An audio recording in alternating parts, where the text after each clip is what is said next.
विरोधकांना आपलं अपयश झाकण्यासाठी त्या ठिकाणी परंपरा आरोप करण्याची पूर्वीपासून जी सवय आहे.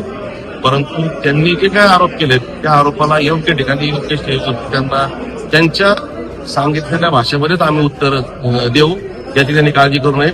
गेले 5 वर्ष गेले 8 वर्ष त्यांच्या म्हणजे मागचे 5 वर्ष आपले 3 वर्ष त्यांच्या ताब्यामध्ये ग्रामपंचायत आहे आणि सबशेल फेल त्या ठिकाणी ग्रामपंचायतला नागरिकांना सुविधा देण्यासाठी ते अपयशी झालेले आहेत. मग त्यांचं अपयश त्यांचं पाप कुणाकडे माती मारायचं म्हणून ते विरोधकांचे नाव घेतात.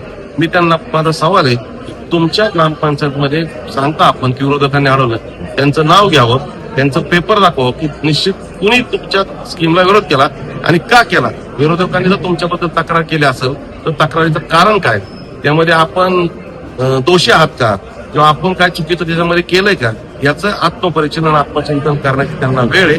प्रथमतः त्यांनी करावं आणि नंतर विरोधकांनी आमच्यावरती आरोप करा.